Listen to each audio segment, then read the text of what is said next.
Wide and streaming live at lesliemarshallshow.com. Call in with your thoughts at 888-6-LESLIE.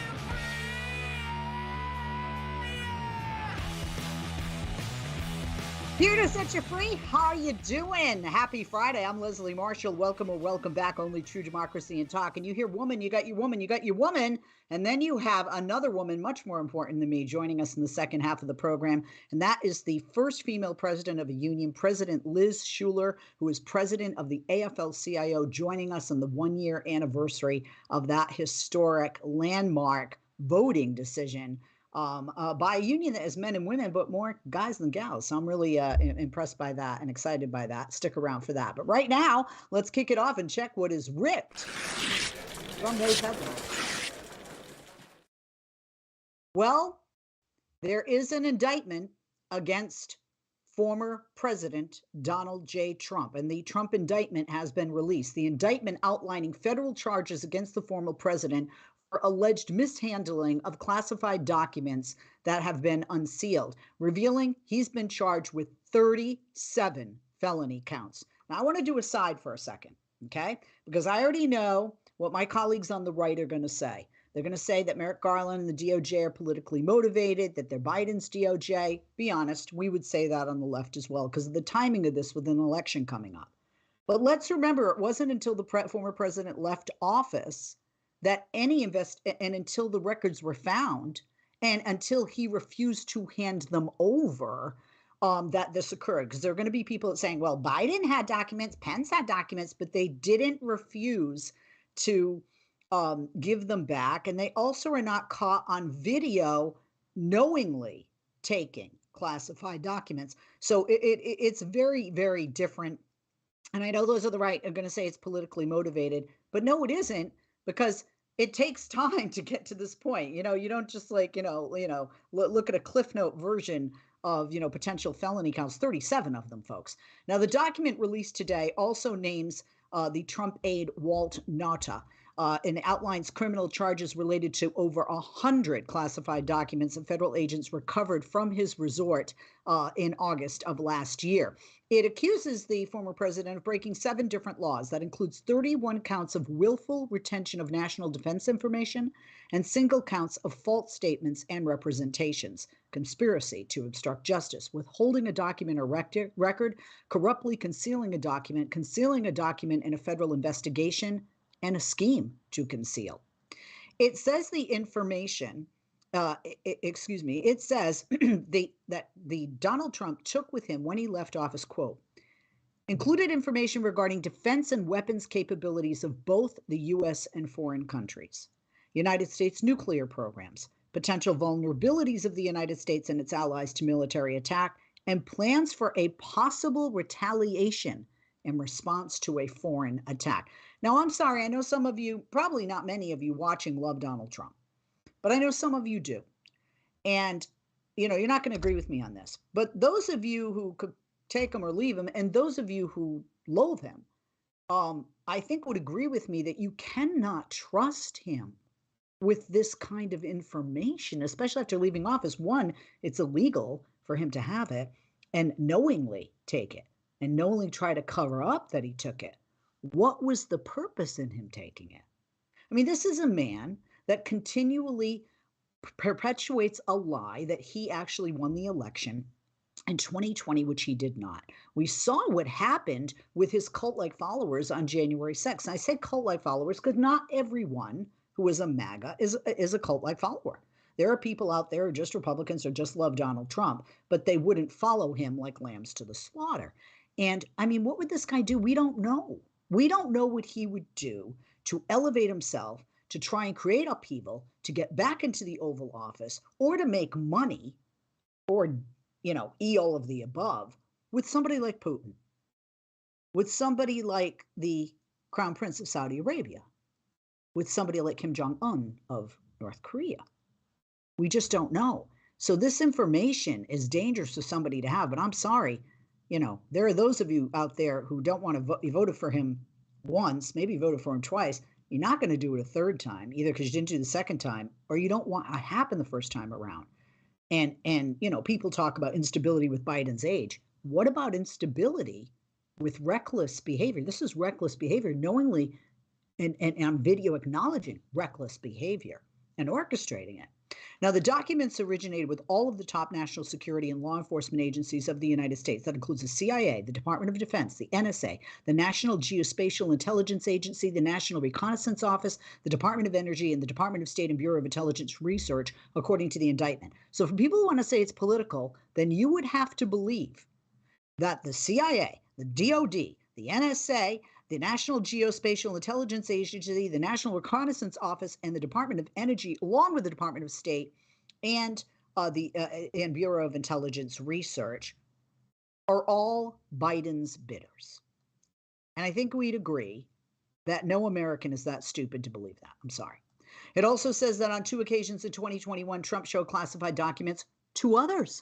In one instance, he showed a writer, a publisher, and 2 members of his staff who lacked security clearance a copy of a plan of attack that, according to a recording of Donald Trump himself, where he describes it as highly confidential.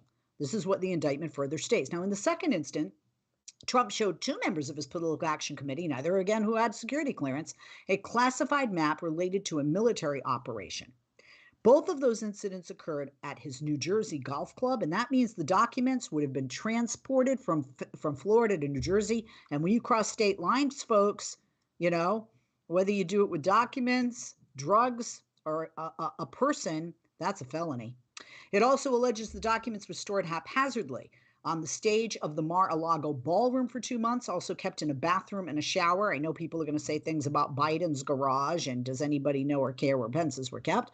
On one occasion in December of 2021, Nauta entered the storage room where they'd been moved to and found several of the boxes had fallen with their contents spilled on the floor, including one marked secret, the filing says. It also shows Trump had been aware of the existence of the boxes and about what was inside them. And would have now to bring him various boxes from time to time after he left the presidency. It also lays out in plain detail a series of texts between 2 Trump employees and Nauta from November 2021 through January of 2022 that make clear that the former president wanted to review boxes before some were returned to the National Archives. After the Fed subpoenaed him for their return, he allegedly told one of his attorneys, quote, "I don't want anybody looking through my boxes." Quote, "Wouldn't it be better if we just told them we didn't have anything here?" And this is his lawyer quoting him. Trump has denied any wrongdoing, maintained the documents were to do with as he pleased. This is a man who believes he's above the law. This is a man who does not get this. He doesn't get it. Let's rip another. Now, Donald Trump would say he's replacing his lawyers, but the reality is 2 of his lawyers defending him on federal charges of illegally retaining classified documents quit this case today. A former aide was charged as well in surprise developments one day after the former U.S. president was indicted. Now, on Truth Social, the Trump's platform, that his former military valet, Walt Nauta, had been charged in the case. Nauta went to work at Trump's Mar-a-Lago resort after working in the Trump White House. Unclear what the charges are there. Now, lawyers for Nauta, Stanley Woodward, declined to comment. A spokesperson for special counsel Jack Smith, who is leading the prosecution, has not been reached by press at this time. Nauta, quote, "served proudly with me," according to Donald Trump, in the White House, retired as senior chief, and then transitioned into private life as a personal aide. Now, in an earlier post, Trump said he who would be represented in the case by white-collar defense lawyer Todd Blanche, who was representing him in a separate criminal case in Manhattan in the state of New York. Well, Trump made the announcement after his lawyers John Rowley and Jim Trusty quit the case. Now, what are the reasons? Not immediately clear. Quote, "This morning, we tendered our resignations as counsel to President Trump. It has been an honor to have spent the last year defending him, and we know he will be vindicated." Saving face. Trump faces 7 criminal counts related to his treatment of sensitive government materials he took with him when he left the White House in January 2021. He is due to appear in the Florida court That's Tuesday. By the way, a day before his 77th birthday, for those of you that think he's 25. The indictment of a former U.S. president and federal charges, unprecedented in the history of our nation. And it emerges at a time when he is the front runner for the Republican presidential nomination next year. So everybody on the right is going to think this smells rotten, the timing is rotten, and it's politically motivated. But it isn't. I'm Leslie Marshall. That's what's ripped in the headlines. When we come back, there'll be another version of Ripped before we're joined at the bottom of the hour for the second half of the show by President one-year anniversary Liz Shuler of the AFL-CIO. Back to you. We'll be with her later after this. If you miss Leslie on TV this week, catch up at lesliemarshallshow.com. Follow Leslie on Twitter. Just go to www.twitter.com/Leslie Marshall, and we'll be sure to share your tweets. If you came across someone struggling with hunger, how would you recognize them? By their clothes, their age, the way they speak? Would you notice an 8-year-old girl who's not excited for summer break because she may not be having lunch again until September? Or a single father of 2 who works 3 part-time jobs and still can't put enough food on the table? Or maybe a mother who cleans offices at night, hoping to find meeting leftovers to take home to her hungry family. Or a war veteran who's having a hard time landing a job and getting back on his feet.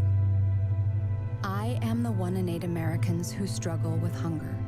People you pass by every day but never knew were hungry. I am hunger in America. Hunger can be hard to recognize.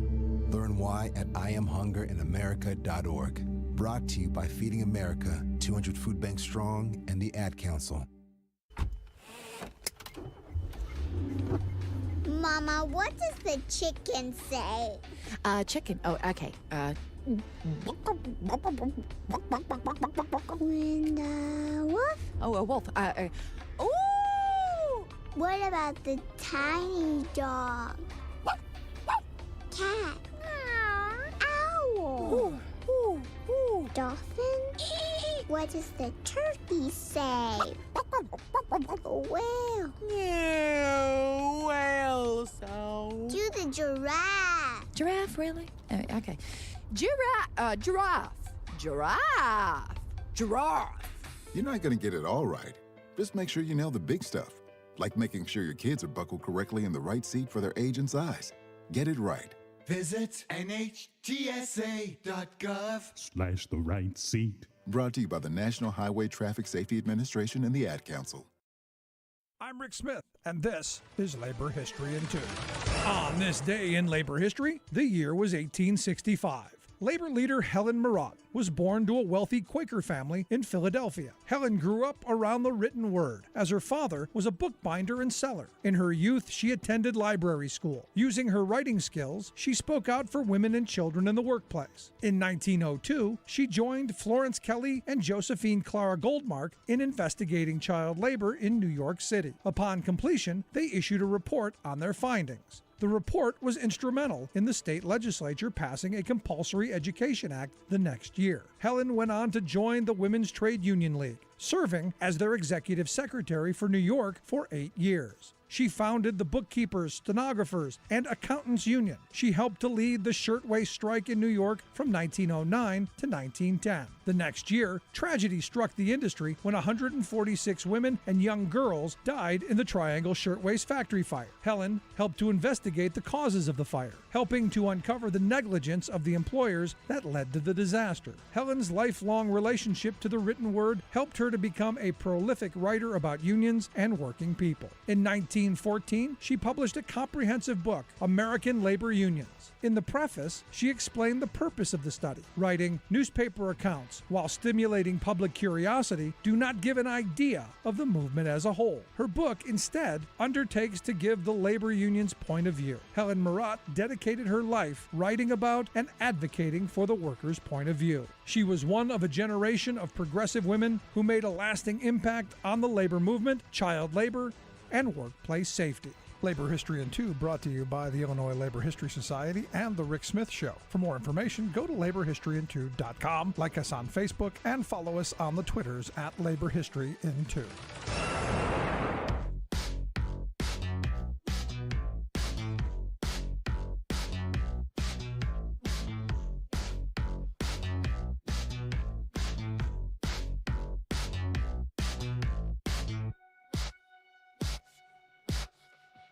We are back. Hey there. I'm Leslie Marshall. Coming up after this segment, for the last two segments, the last half of the hour, is President Liz Shuler. She is president, and it's the anniversary of her election as president to the AFL-CIO. Over 60 unions, not just one there, folks, over 60. And I love, as a woman, having a woman in charge there for something that for so many years was considered guy's work, right? A man's job. We'll be talking to her coming up. Stick around for that. But right now, let's continue what's ripped from these headlines. Well, major cities have been trapped, as you've seen all over the news and all over social media, under a thick orange blanket of smog this week, and they're soon going to get a reprieve. The Canadian wildfires, they're spewing noxious fumes across the border, are easing up. The first activity in the province of Quebec has approved, and the area covered by smoke is now just 7% of what it was last week. Slightly cooler temps, higher humidity in Canada. That means less smoke billowing across the border. But there are two big caveats, and it's still early in the Canadian fire season. That means more wildfires could flare up this summer. And several U.S. states are still suffering poor air quality, and that could cause health problems. Now, two asides. I have never had allergies, right? And I have been suffering seriously for 2 weeks with ear pressure, headaches, ringing in the ears, neck pain, blurry vision. I went to a doctor and he said it could be a sinus infection, put me on an antibiotic, or it could be allergies. The antibiotic took care of some of the stuff, but not all. And I've never had allergies. Now you might say, well, you're in California, Leslie. You're not affected by the Canadian fire season. No, but I am affected by El Nino. I am also affected by the fact that we have hardly had any sun, it would seem, since October. We've just had rains and rains and rains, which what? Just push all this stuff around, and we've had poorer air quality than usual. And as somebody living in California, I totally get what they're going through on the East Coast, because we have one or two, at least, huge fires a year. And during the Bobcat fire, we were potentially going to have to evacuate my home. And it was so bad during the Bobcat fire, we could not go in my backyard. I'm not kidding. And I'm blessed because I travel a lot, that I have tons of points, and we just used points, and we would go down to San Diego. We would go out to the beaches, like Laguna Beach or Newport Beach. We went up to Pismo Beach. We went up to Santa Cruz just to get out of Dodge so we could go outside, because you were stuck inside in the middle of the pandemic, and then your kids couldn't even go outside. Your dog couldn't go. It was terrible. I had to wear a mask outside just to take my dog out, for him to do his business. So smoke from Canadian wildfires continue to be transported south by winds into the U.S., resulting in moderate to unhealthy air quality across parts of the Northeast and the Mid-Atlantic, Ohio Valley, and Midwest today. That's according to the National Weather Service. They said some improvement expected this weekend. That's good news. Now, while the worst has passed for most of the Northeast and Mid-Atlantic regions, potentially harmful air pollutants in New York City, Philly, and D.C., well, they're expected to linger today. They'll slowly clear up over the next several days. Philadelphia's air quality index exceeded 150 early today. That makes it unhealthy. That's according to the monitoring website Air Now. New York City's air quality index was below 150 early today, and that's deemed unhealthy for sensitive groups. Now, the oppressive smoke this week has postponed professional sports games, grounded flights due to poor visibility, shutters zoos and beaches, and forced many to mask up outdoors. Climate experts have warned such events are becoming more frequent due to human-induced climate change. For people that don't believe the climate's changing, I remember years ago, a professor once told me that there'll be a day, whether it's 50, 100, 200 years from now, where people in Miami will go to Boston to get away from the cold in the winter. Well, I didn't believe it, but when I went to New York a couple of weeks ago, when I do Outnumbered Once a Month on set in New York at Fox, and when I went to New York a couple of weeks ago, it was 72 and sunny in New York, and it was 62 cloudy and cold and raining here in Los Angeles. About 50 million people across several Midwest and East Coast states were under quality alerts today. The number could change as conditions improve in some areas. So here is what to expect. Entire state's air quality is compromised. So that's all of Pennsylvania, Delaware, Connecticut, Rhode Island, New Jersey, and Indiana. They're under air quality alerts, as well as parts of Ohio, Michigan, Maryland, Virginia, and North Carolina. Now, some schools are going remote. Public schools in New York City, Philly, and Washington, D.C., remote learning today to help reduce exposure to toxins in the air, and you don't want those in our children's lungs. New York City will improve after having the world's worst air quality multiple times this week, according to IQ Air. The Big Apple, well, they could see significant improvement. Mayor Eric Adams said yesterday, as of right now, and I quote, "The smoke models are not indicating another large plume over the city, though we urged people to mask well when outside." Now, evacuated Canadians, they can go home. Most of the Halifax residents evacuated because of the wildfires, they will be allowed to return home today. That's a good sign. The mayor, Mike Savage, said about 16,000 people fled their homes during the height of the wildfire evacuations. About 4,100 remain evacuated. Firefighters are going to get help. New York State plans to send forest rangers to help fight the wildfires in Quebec today, according to the governor, Kathy Hochul. And she said federal resources have been deployed. The White House said as well. They thumbs up. Joe Biden doesn't hold a grudge. He just says, hey, you need help. Here you go, people, money. Scientists warn routine altering weathering events are more likely to continue disrupting daily life as the planet warms, creating the ideal environment for more frequent and severe wildfires. And when flames burn, the smoke can travel thousands of miles, as you're all seeing. I've certainly seen it. In California, I was like, I can't even see where this fire is. It's miles away. How come I'm having so much smoke? As if, the fire is like 2 doors down, and it isn't. And by the way, that puts millions of people in harm's way. Wildfire smoke, it's particularly dangerous, and this is why. It contains tiny particulate matter. That's PM 2.5. Now, that is the tiniest of pollutants, but it is a pollutant. And what happens is when you inhale it, it can move deep into your lung tissue and into your bloodstream. It comes from sources, and so masking does make a damn bit of difference here, folks. It comes from sources including the combustion of fossil fuels, dust storms, and wildfires. Such smoke has been linked to several health complications, including asthma, heart disease, and other respiratory infections. Let's rip another. Ukraine continues to deal with the fallout of the destruction of its dam, the Kakhovka Dam. I'm saying it wrong, I think. Hydroelectric power station as well there. It burst open, as you remember, in the early hours on June 6 and caused massive flooding and destruction in the southern Kherson region. Kiev and Moscow both blame each other for the attack. Rescue efforts continue as swaths of territory face humanitarian and ecological disasters. Thousands of residents have been forced to flee their homes. Now, Ukraine's security service released audio of what it said was an intercepted phone call proving Russian forces were behind the sabotage attack. The dam had been in Russian-occupied territory since shortly after the full-scale invasion of Ukraine, which began back in February 2022 last year.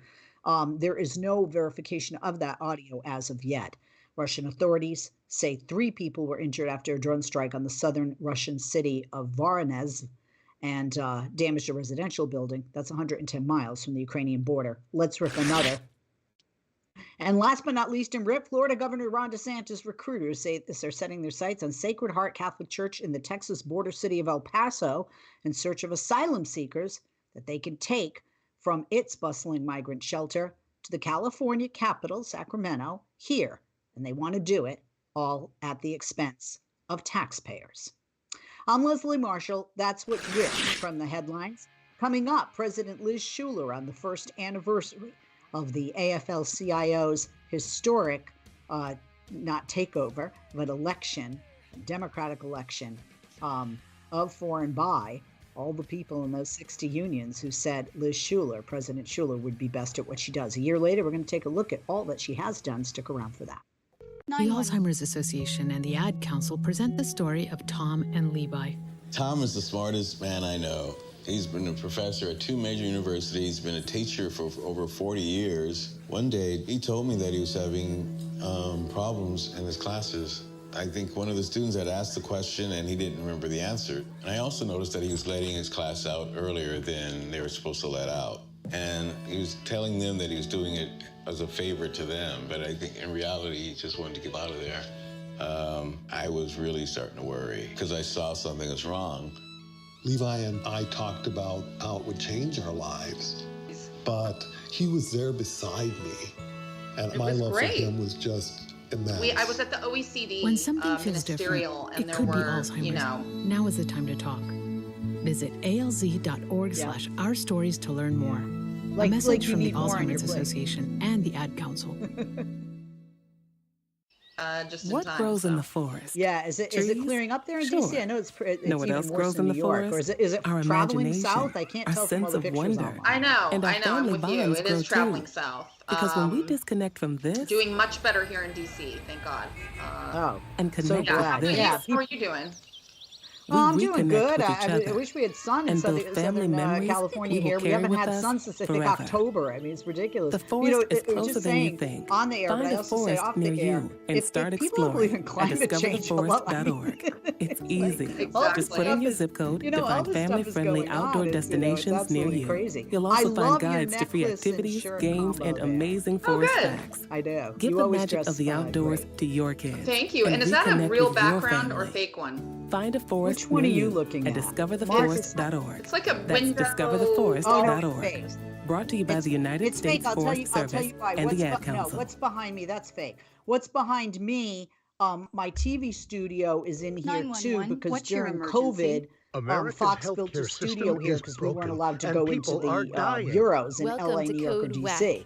Where so we shine a light on America's it's callous a lot of healthcare technical system, equipment, how it so I hurts feel us, it's kind and what we of more can do about it. distracting and I'm not your as host, Brenda appealing to the Gazar. eyes. Yeah. For sure. And I was just going to say, Savon, you don't need to be here, I don't think, anymore. In honor do you? of Or Pride Month, we're examining you're free to the go. role that He set up the LGBTQ Skype because I didn't have the app, oddly. For healthcare reform. Oh, really? Is it just a coincidence that most of California's Yeah. single-payer bills Have a have been great introduced weekend. by lawmakers in the LGBTQ community? In your How can your we further office galvanize is, the is community beautiful. around this Did you life-saving issue? move to a To find different out, we office spoke to than the Michael one Leidy, I've been in? Because I president of always the Healthy loved the California decor in Now your office when I Coalition was and there. former constituency director of Bernie 2020. Is it just a You're going to have to come coincidence see that me most of again California's because I single-payer moved bills into have been Rich's introduced office. by lawmakers I figured, in and you the should. LGBTQ Yeah. community? But I not a want to see it coincidence because you have Senator really, Sheila you're really Kuehl, good at decor. former LA County Supervisor, and Senator Scott Wiener. These are people who understand the lessons of AIDS, who understand that the LGBTQ community has to have guaranteed universal health care, or it's not going to happen, or it's going to be just a hugely difficult fight. And discrimination. But yes, now the in Florida, office looks completely any doctor different. can basically deny care to an So LGBTQ you'll have to come see it. And I did a for no reason, mural. You know, just the 'cause they mural don't in want the entry. It's this right? beautiful And so mosaic in any tile. kind of system that doesn't Took a guarantee picture of it healthcare and made a demands wallpaper culturally mural competent, in the equitable office. care that's non-discriminatory. Yeah, I'm coming to It's see it. not going to be a system. Yeah, it's really they did such a good job on it. So. You know, if your day job Thank doesn't you, work Michael out, which I'm Leidy. sure it Get will, the you full could Code do Wax interior story design. on You're really good at it. progressivevoices.com and on the PV app. Catch all our episodes by subscribing to Code WAC wherever you find your podcasts. This podcast is powered by Heal California, a nonprofit that uplifts the voices of those fighting for healthcare reform.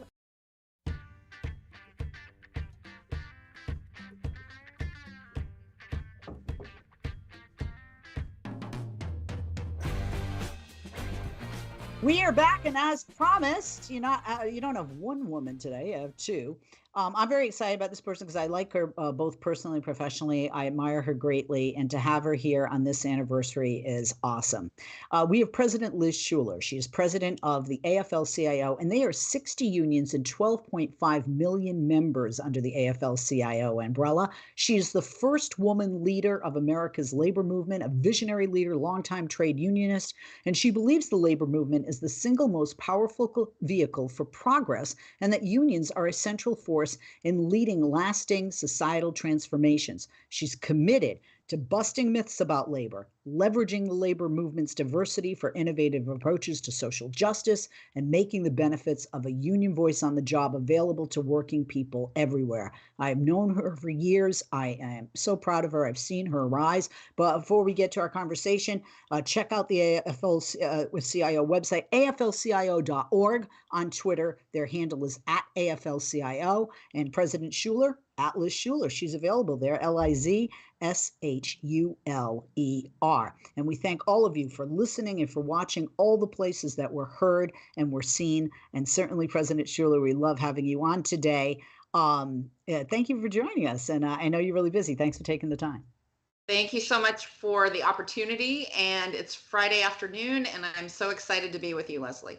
And very excited to be with you, although we don't have our normal, when we're outside of business, glasses of red wine. No adult beverages. I know. You made history as the first woman to be elected to lead the AFL-CIO, and along with Fred Redmond, who we love as well, who became the first Black man, African-American or person, to serve as secretary treasurer. When you look back on the last year, talk to me about things that bring you the most pride, what you're most proud of. It's amazing that it's been a year already since our convention. Number one, that's striking. But what a moment to be, fighting forward in the labor movement, because it is an absolute historic time in organized labor. And I'm thinking back to June of last year when Fred and I were standing on the stage with, all of our union activists and leaders, and we were setting out what I think we said, building a movement to meet the moment. And we wanted to build a bold, modern, inclusive labor movement, women and people of color at the center of it. And we've done exactly that.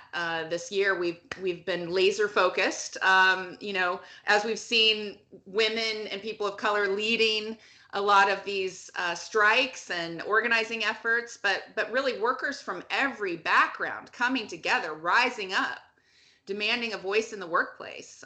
Young people who are so inspiring, at the front edge of these campaigns in industries we never thought would be unionized.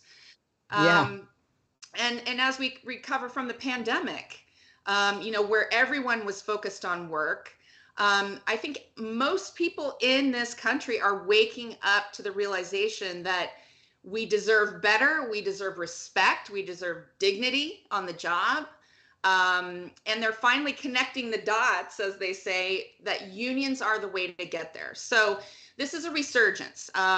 So I'm most proud of that the AFL-CIO has really become a center of gravity for organizing, for strategic approaches to, the investment that we're seeing with this administration, and really showing that no matter what kind of job you have, no matter what sector you're in, that unions can be the pathway to a better life. And so I just want to throw a few out there, because in tech, people are unionizing, architecture firms, video game workers, certainly care workers. A lot of talk about, the next generation of retirement and, the silver tsunami that's coming and the care work that's going to be needed. Care workers are organizing. Electric bus manufacturing, cannabis, gotta love that one.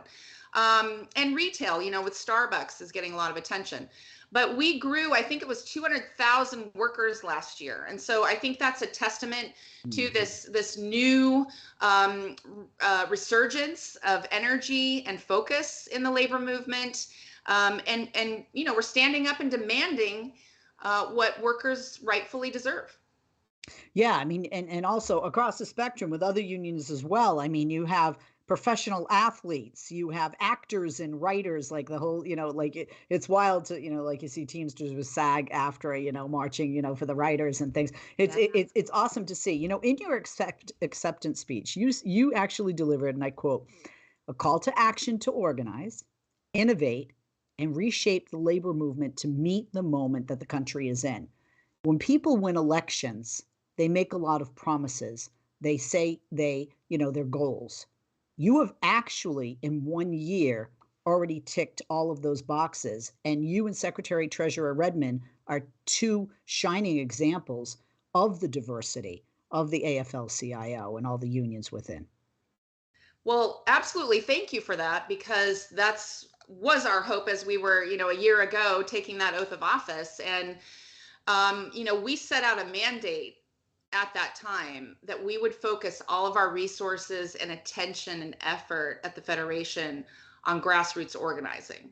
And it hasn't necessarily been the focus of the AFL-CIO in the past, because, as you know, unions themselves really do the organizing. They're the ones on the ground. They're the ones running the drives. But if you think about the center of gravity that's needed to pull together strategy, research, the plans, getting unions to work together, which often, doesn't happen, and is now, with this moment that we're in, so obvious that we can maximize our strength if we come together across unions and really land on a specific sector or company. One example was Amazon, of course, in Alabama, where, the RWDSU was organizing. And we brought, I think there were 20 different unions that sent organizers down, because we said, you know what, this should be a movement priority. And so we've made a lot of progress. We've had a lot of victories.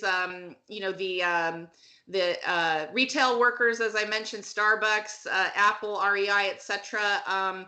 But even places like the New York Times, we have young people at universities that are organizing. And most recently, workers at do you remember the school bus company Bluebird? Yes, I remember it well. Getting on the bus with the little Bluebird. Yeah.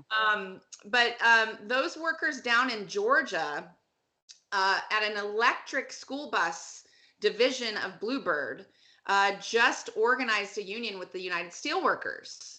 And you think about all these subsidies, we've been talking about clean energy, right? With the Biden administration and all the investments that's going to take place and trickle down to the ground. This is the first example where the Biden administration is investing in clean school buses. Yeah. And they have said, in order to receive these subsidies, our taxpayer dollars, you have to create good union jobs. And that's exactly what happened. Those workers organized in a right to work state. And now we have nearly 1,000 workers in the South that are going to be building school buses with a good union contract. They have to negotiate it now, but they're on the path. No, and that's awesome. People scream about China and this and that. Well, you want to grow more jobs here. You want to keep jobs here. You want to have production plants, factories, et cetera here. You talk about the growth that the labor movement has seen. You talk about young people who see the value in unions. And I'm wondering a couple of things. One, do you think the pandemic, in a sense, helped this desire for unions, because people didn't just look at wages, but they looked at a lot of other things that unions provide for their workers? Absolutely.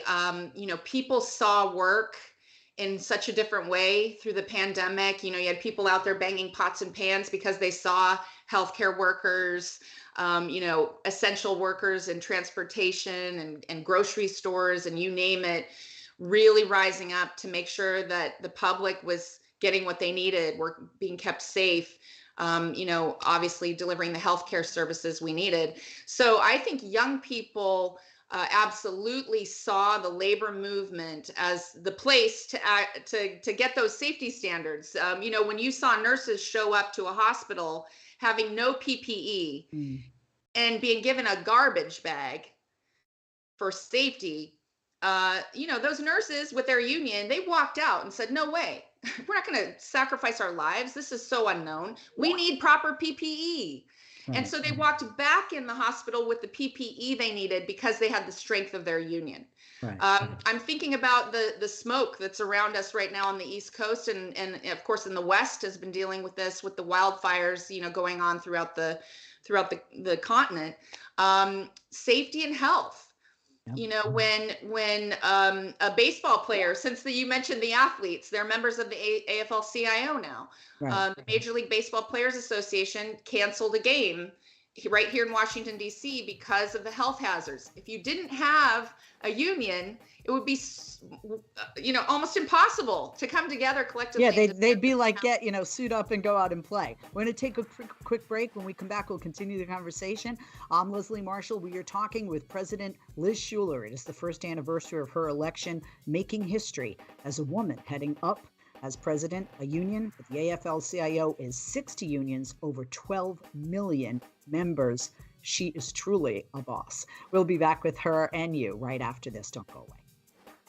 There are a ton of social networking websites, but one stands apart for a very special reason. This one saves lives. It's MatchingDonors.com. MatchingDonors.com links organ donors with people in need of kidney and other transplants. In the U.S., 19 people die each day waiting for an organ transplant, most of them for kidneys. If you've ever considered becoming a living organ donor, or if you have someone in need of an organ transplant, visit MatchingDonors.com. Home of the greatest gift of all, the gift of life. MatchingDonors.com.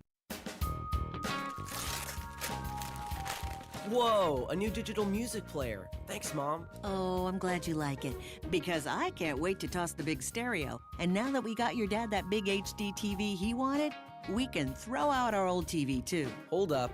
You can't just throw out electronics. Really? They need to be recycled or donated. And how would we do that?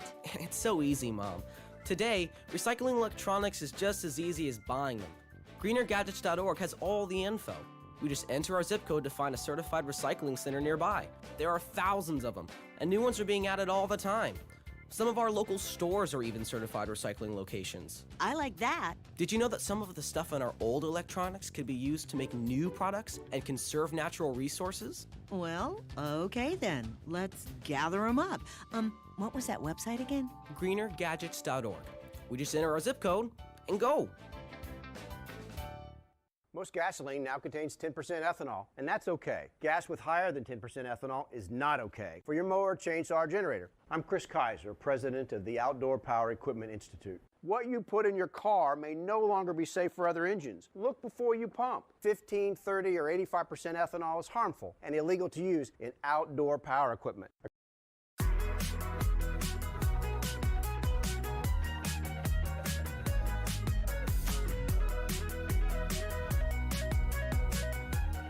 Hey there, we are back with President Liz Shuler, 1-year anniversary of her heading up 60 unions, over 12 million members strong, the AFL-CIO. Check out their website, AFL-CIO.org. On Twitter, follow them there at AFL-CIO. You can follow President Shuler, and I recommend you do as well, at Liz Shuler, Lizshuler. President Shuler, thank you for holding Welcome Back. I want to talk, I know you've talked about, overall, things that, have been accomplished with, industries that we haven't seen and sectors that we haven't seen, becoming union members and things like that. But what are some of the key things that the labor movement itself has accomplished? Yes, and it is exciting. It is quite a moment, as we were just talking about, that hasn't really been this way in a generation, where we have working people rising up. We have the most pro-union administration in our history. And we have the public support of unions, which is off the charts. It's never been this high, I think in 60 years, where 70% of the public supports unions, and 70% of young people. That's really nice after so many politicians demonizing unions, like unions are to blame for anything. Come on. And they're not obviously reading the polls or in touch with their constituents. So I think in terms of accomplishments, we're talking about this year anniversary. During our convention last June, we set a mandate that, again, we were going to focus our efforts and our resources on grassroots organizing like never before. And so I think that, keeping up this momentum, keeping up the enthusiasm is really key in terms of how we, continue to keep that 70% or that 77% of young people, those numbers high, because when people take a risk and they come together and organize a union, negotiating a contract is really what the difficult part is, because of the labor laws being so badly broken. But we want them to see the connection that coming together collectively and then getting that first contract is what protects them in their workplaces, what balances the scales with big corporations. And, this is a time of record profits where companies are making more money than they ever have, especially coming off this pandemic. So we are continuing to, center this momentum around the legislation that was just passed, the 3 bills you've probably talked about on your show many times that the Biden administration has put forward with the Inflation Reduction Act, which is the clean energy investment, the CHIPS and Science, which is semiconductor investment, and of course the infrastructure bill. This is going to create millions of new good jobs in this country. But they can only be union jobs if the labor movement starts innovating and organizing like never before. This could be our moment where we look back, 10, 20, 30 years from now and say this was the time. So we put everything we had in advocating for the passage of those bills. And we see this, as the moment where working people are going to rise up and essentially rebuild that middle class that we knew a generation ago that has, been hollowed out over time. Yeah, because it was, with the way things were going, the direction it was heading, it was almost like we were going to become like, the French bourgeoisie back in the day where there was just rich and poor. And we were really headed that way. You talk about semiconductors. My brother worked in that industry, saw his job go overseas, very excited about this legislation, because he's like, hey, I can, work again, in my industry. And so that's, somebody in my own family. I know there's so many other thousands, if not hundreds of thousands affected by that. I know you launched the Center for Transformational Organizing, the CTO. Can you tell us a bit about that? Yes, and it really does, come out of this desire to, if we're not organizing more workers into the labor movement than ever before now, then when will we? So we have to be laser focused. So for the first time ever, we set a goal for ourselves, 1 million new members over the next 10 years, which I said is a floor, not a ceiling. We can organize, many, many millions of workers, but we want to hold ourselves accountable. And then we also raised our per capita resources, each union contributing more money to invest in strategies across sectors. So our first sector that we're looking at is the clean energy economy because of the investments coming down from Washington. And we're going to have unions at the table who are going to work together, pull the curtain back and say, hey, let's collaborate on organizing. Even if I don't even get members, particularly in this sector, we realize that rising tide lifts all boats. And so the clean energy economy is kind of the first area where we're really focusing our attention and resources on. And we're doing it under the banner of a federation-wide initiative. So that all of our energy and focus amongst our staff and headquarters in the field is trained on organizing. And that's beyond smart because, you can either stay still or just move with technology and progress. And, that's wonderful. And with you at the helm, I'm glad to see, all the unions moving in that direction. We had talked about sports. I know you have a sports council. And you added 3 new affiliates, correct me if I'm wrong, that expanded this council and actually helped to strengthen it. The MLBPA, the MLSPA, and the WNBPA. Talk to us a bit about that sports council and, what you guys are hoping to do, because there are more and more areas of athletics that are unionizing. Absolutely. And, we had the NFL Players Association at our table for many, many years. They were the only athletes union in the federation. And right before our convention, we were able to bring in the women's soccer players, the NWSLPA, National Women's Soccer League Players Association.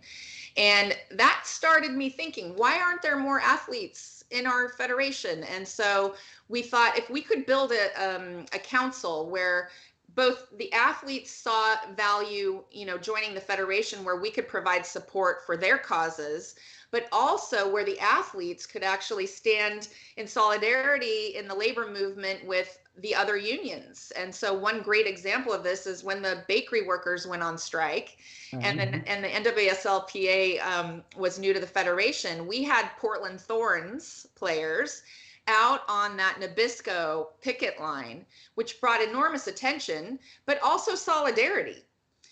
That they showed up for each other's fights. And so that's really what this is about, is leveraging the power of, the athletes' voices and platforms, but also knowing that the rest of the labor movement is going to be there to help them fight for their safety and health rights, their player surfaces, their work rules, because they're workers too. And a lot of people think if you're an athlete, you're not a worker, but it's absolutely not the case.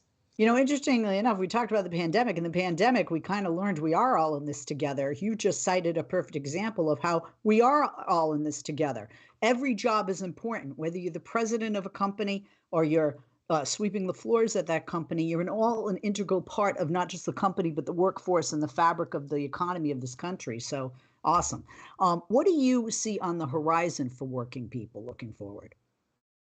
Well, again, we have these incredible approval ratings, and so I just don't see the momentum ending anytime soon. Workers are fed up, they're fired up, they see this economy not working for them, the rules are broken. And so coming together collectively in a union is the solution. And so the more we spread the word, the more success we have in organizing, the more contagious it is. And in this moment where we have these transformative investments, obviously climate change on everyone's mind, we're now transitioning into a clean energy economy with new jobs that will be created that have never existed before. We're now harnessing the power of technology, again, creating new opportunities, but that will have a tremendous impact on work. And so having workers' voices at the table, having our policies centered around what workers need will be our objective, especially as we see these emerging industries growing and the need to harness the power of working people to make sure those are good union jobs. You know, it's funny because when you read literature or things online about you, and it talks about your passion about ensuring a just transition to the clean energy economy, and that's no BS because you could hear it right there. We just have less than a minute left. How do you plan to keep up the momentum and enthusiasm for unions, or would you like to just leave us with something else in the last minute? Up to you. Well, I do know that, we're thinking a lot about our democracy as we head into the elections of 2024. And that the labor movement will be at the heart of a mobilization like we've never seen before, because we know that misinformation and disinformation are, running rampant on social media. And the only way you cut through that is with face-to-face conversations. And that is our sweet spot in the labor movement. So we're going to be mobilizing members like we always do, but making sure that everybody's engaged and active and ready to protect our democracy. Thank you for joining us. Happy first anniversary. I hope they keep you till you retire. The website for the AFL-CIO is AFL-CIO.org. On Twitter, follow them there at AFL-CIO. Follow President Shuler at Liz Shuler, LIZSHULER. And, if you haven't had the opportunity, look into what unionizing could do for you. No matter what sector you work in, you're going to get a better job, a better work environment, better health care, perhaps a pin, and better pay. Doesn't sound good? I'm Leslie Marshall, President Shuler again. Thank you for being with us today on the program.